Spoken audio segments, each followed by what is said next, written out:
जायफोर गिबि बड'फानि मुसुखाखौ बानायजेनदों बिथांमोनानो बड'फानि मुसुखाखौ दिनैबो बानायबाय थादों आरो गोबां स्काल्पटरफोर ओंखारबाय दा बेखौ जों मोनसे सिस्टेमाव लाबोनांगोन बेखौ लानानै नोङो बड'फानि मुसुखाया जायाखै बड'फानि मोखाङा जायाखै जों बेखौ मोनसे लेभेलाव थिक खालामनांगोन। बर' हारिनि गासैबो मानगोनां मेलेमजिबि रायजो राजा नोंथांमोनखौ आंनि बे भिडिअ बरना लाग्रोनाय जाबाय। लोगोसे मानगोनां रायजो राजा नोंथांमोना आंनि बुंलांनाय फोरमायलांनाय बाथ्राफोरखौ बिजिरखांनायनि उनावहाय बे भिडिअनि कमेन्ट बक्सनि गेजेरजों फोरमायहरनो दाबाव। दिनै बर' हारिनि बिफा सिबिनां बड'फा उपेन्द्रनाथ ब्रह्मनि मुसुखाखौ दिल्लीयाव बानायनाय जादों आरो बे बाथ्राखौ बुहुमनि साफ्रोमबो बर' फिसाफ्रा दिनै मिन्थिजोब्बाय। दिनै सिबिनां बड'फा उपेन्द्रनाथ ब्रह्मनि जाय मुसुखाखौ दिल्लीयाव बानायनाय जादों बै मुसुखानि महर मुस्रिया सिबिनां बड'फा उपेन्द्रनाथ ब्रह्मनि महर मुस्रिजों एसे गोरोबै बाथ्राखौ लानानै दिनै बुंनाय सावरायनायखौ जों दिनै नुनो मोन्दों आरो खोनानो मोन्दों। दिनै बे बिथिंनि बेलायाव दानि दुलाराय बर' फरायसा आफादनि आफादगिरि बिबानाव थानाय दिपेन बर' बिथाङा मा बुंदों मिथिगौना? जे जायफोर सुबुंफोरा सिबिनां बड'फा उपेन्द्रनाथ ब्रह्मनि गोथार आइडिय'लजि फिल'सफि आरो आदर्शखौ मानिनानै सोलिनो रोङा आरो मानिया बैफोरबायदि सुबुंफोरा माने सिबिनां बड'फा उपेन्द्रनाथ ब्रह्मनि एगेन्स्टआव बिनि बागै बाथ्रा बुंनो हानाय मोन्थाय गैया होननानै बुंदों। अर्थात दिनै मोनसे बाथ्रा बुंगोन आं बिनि गेजेराव सिबिनां बड'फा उपेन्द्रनाथ ब्रह्मआ जाबाय जोंनि बर' हारिनि बिफा। दिनै सिबिनां बड'फा उपेन्द्रनाथ ब्रह्मनि मुसुखाया बानायजानाय मुसुखानि महर मुस्रिया जुदि एसे गोरोबै बायदिखौ जों नुदोंब्ला बेनि सायाव बुहुमनि साफ्रोमबो बर' फिसाफ्रा आसि खिन्थिनानै फोरमायनानै बाथ्रा बुंनो हानाय मोन्थाय दङ। दिनै बड'फानि देरसिन मोनसे मान आरो मर्यादानि सानाव जुदि बे फिसा बाथ्राफोरखौ लानानै जुदि बितर्क खालायोबा बे जोंनि थाखाय दुखुनांथाव। साफ्रोमबो हारि अनफावरि बेक्तिया बड'फानि फारसे जुदि गावनि श्रद्धा आरो मान दङब्ला बड'फानि फारसे जुदि जोंनि अनसायनाय आरो बिथांखौ जोङो हारिनि बिफा होननानै फोथायोब्ला सिबियोब्ला बेहा बड'फानि सायाव बेबायदि बेक्तिफोरा बड'फानि सायाव माने आसि थुनानै बड'फाखौ दिनैनि बे गोथार आरो बयनिख्रुइबो माने उच्च मर्यादा होनाय सानाव बितर्क खालामनायनि मोन्थाय आरो अधिकार गैया आं बेखौसो बुंनो नागिरो। दिनै गोसो बायदि गावबा गावनि बिमा बिफानि गालांखानाय सम्पति बायदि बर' हारिनि बिफानि मुसुखाखौ बानायनानै दोनबा जानाय नङा। बे बर' हारिनि बिफा सिबिनां बड'फा उपेन्द्रनाथ ब्रह्मनि बानायजानाय मुसुखानि महर मुस्रिया आबुं महर मोनगोन ना मोनाखै बेनि सायाव बुहुमनि साफ्रोमबो बर' फिसाफोरा नायबिजिरनो आरो जायाखैब्ला बेखौ आसि थुनानै फोरमायना होनो थाखाय बुहुमनि साफ्रोमबो बर' फिसाफोरानो मोन्थाय दङ। दा दुलाराय बर' फरायसा आफादनि आफादगिरि बिबानाव थानाय दिपेन बर' बिथांनि बुंनाय बायदिब्ला जायफोर बर' फिसाफ्रा बै दिल्लीयाव बानायजानाय सिबिनां बड'फा उपेन्द्रनाथ ब्रह्मनि मुसुखाया गोरोबाखै होनदों बैफोर सुबुंफोरा थारमाने सिबिनां बड'फा उपेन्द्रनाथ ब्रह्मनि बर' हारिनि बिखायाव होलांनाय गालांनाय माने आदर्शखौ माने सिबिनो रोङा जाहैबाय बिथांनि बुंनाय बायदिब्ला। अब्ला दिनै दिपेन बर' बिथांनिसिम मोनसे सोंथि बेरखाङो। दिपेन बर' बिथाङा दुलाराय बर' फरायसा आफादनि आफादगिरि बिबानाव थानानै एसेबांथो सिबिनां बड'फा उपेन्द्रनाथ ब्रह्मनि आइडिय'लजि आरो फिल'सफि आरो आदर्शखौ गोथौ गोसोजों सिबिदोंमोनब्ला बै थांनाय मोनसे समाव बे गोथार आदर्शनि बिखायाव थानानै बे गोथार आइडिय'लजि आरो फिल'सफिनि बिखायाव थानानै दिपेन बर' बिथाङा माबोरैहाय बबेबा मोनसे पलिटिकेल पार्टिनि सोरबा गुबुन हारिनि पलिटिकेल लिडारखौ भट थुनो थाखाय बर' फिसाफोरखौ खावलायदोंमोन? सोर अथरिटि होदोंमोन दिपेन बर' बिथांनो बेफोरबायदि खावलायनो? बे गोथार आदर्श गोथार आइडिय'लजि आरो फिल'सफिनि बिखायाव गसंनानै सोर मोन्थाय होदोंमोन? बेनि फिननायखौ दिपेन बर' बिथाङा जों रायजो राजानो होनांगौ। सोर मोन्थाय होदोंमोन? अब्ला दिनैयो सिबिनां बड'फा उपेन्द्रनाथ ब्रह्मनि जा गोथार आइडिय'लजि आरो फिल'सफि जा आदर्श बे आदर्शआ बबेबा मोनसे समाव बबेबा मोनसे पलिटिकेल पार्टिनि सोरबा गुबुन हारिनि पलिटिकेल लिडारनो भट थुनो थाखाय दानानै होजानाय जादोंमोन बा सिबिनां बड'फा उपेन्द्रनाथ ब्रह्मआ बेफोरबायदि गोथार आदर्शखौ जोंनि बर' हारिनि बिखायाव गालांदोंमोन नामा? गालांदोंमोन? लाजियाखिसै? लाजिनांगौ। आरो बुहुमनि साफ्रोमबो मानगोनां रायजो राजा नोंथांमोना दिनै साग्रिद जानांगौ।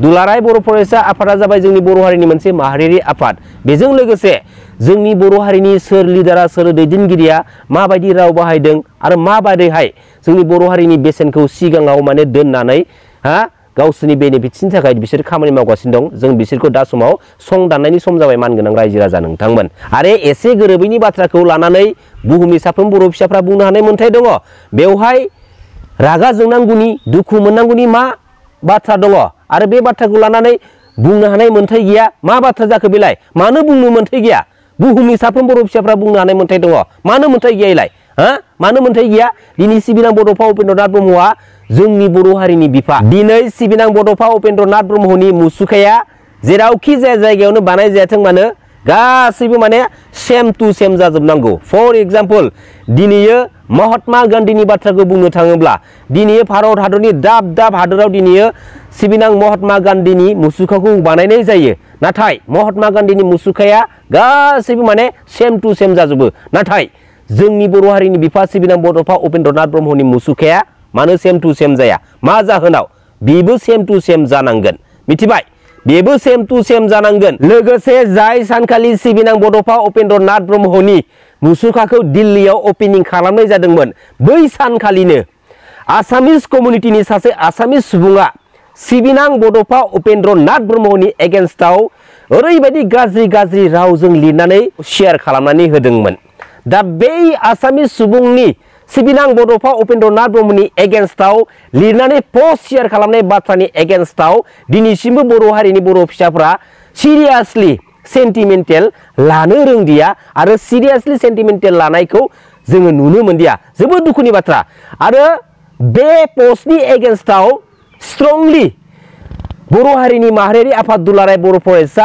आफाद अर्थात दा समाव दिपेन बर' बिथाङा बे दुलाराय बर' फरायसा आफादनि आफादगिरि बिबानाव दङ बिथांमोना स्ट्रंलि स्ट्रिक्टलि माने एक्सन लानांगौमोन आरो बर' थुनलाइ आफादनि मानगोनां मेलेमजिबि सारमोना बे पस्टनि एगेन्स्टआव इमिडियेटलि स्ट्रंलि एक्सन लानांगौमोन नाथाय इमिडियेटलि जेरैबायदि एक्सन लानांगौमोन बेफोरबायदि एक्सन लानायखौ दुलाराय बर' फरायसा आफादखौबो नुनो थांदिया बर' थुनलाइ आफादखौबो जों दिनै नुनो थांदिया नाथाय अल आसाम ट्राइबेल स्टुडेन्टस इउनियन लोगोसे बनसु आरो लोगोसे दंबावो बिसोरो माने अलरेडि एफआइआर होनाय जाबाय नाथाय बयनिख्रुइबो साननो गोनां बाथ्राया जाहैबाय मा दिनै दुलाराय बर' फरायसा आफादा बे पस्टनि सायाव मानो थाबैनो इमिडियेटलि एक्सन लादिया आरो बे पस्टनि एगेन्स्टआव एक्सन लानो थाखाय दिनैयो मानो सानग्रोनो गोनां माखासे थासारिखौ जों दिनैयो नुनो मोनखो जोबोद लासिंसिंनि बाथ्रा जेराव सिबिनां बड'फा उपेन्द्रनाथ ब्रह्मआ जाबाय जोंनि बर' हारिनि बिफा आरो स्पेसियेलि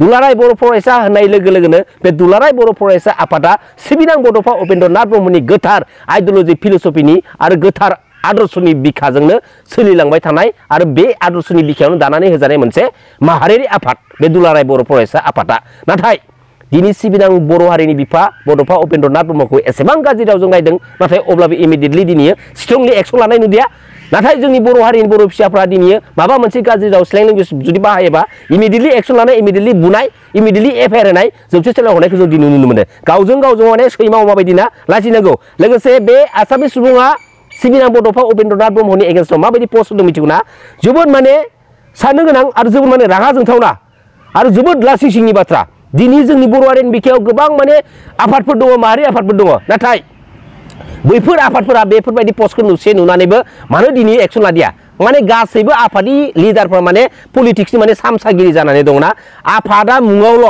आफादखौ मायाव बाहायदों बिसोरो गावबा गाव बेनिफिट्सआवल' ना नेबाय दं समा नोंसोरखौ सानसे साजा होगोन बे आसामिस सुबुङा सिबिनां बड'फा उपेन्द्रनाथ ब्रह्मखौ मा बुंदों मिथिगौना नै हाय सन्त्रासबादী एजनक इमान सन्मानने किमान मानुहक जे बोमा बारुदरे हत्या करिছিল एसेबां माने रागा जोंथावना आरो साननो गोनां एसेबां लासिंसिं बाथ्रा सन्त्रासबादী होनना बुंदों सिबिनां बड'फा उपेन्द्रनाथ ब्रह्मखौ आरो सिबिनां बड'फा उपेन्द्रनाथ ब्रह्मखौ मा बुंदों बमा बारुदजों बुहुत मानसि बुथारदोंमोननो आरो दिनै सिबिनां बड'फा उपेन्द्रनाथ ब्रह्मनि गोथार सानस्रि सोदोमस्रि आइडिय'लजि फिलसफिया जोंनि बर' हारिनो मा होलांनो हाखो दिनै मा होलांखो ना बेफोरबायदि बे बाथ्राखौ बे मानसिया मेनसन खालामदों बेसेबां लासिंसिंनि बाथ्रा दिनैयो बे आसामिस कमिउनिटिनि आसामिस मानसिया जोंनि बर' हारिनि बिफाखौनो एसेबां गाज्रि थाखोआव दिनैयो बाथ्रा बुंबाय दिनै बाथ्राजों सोंखारिबाय आरो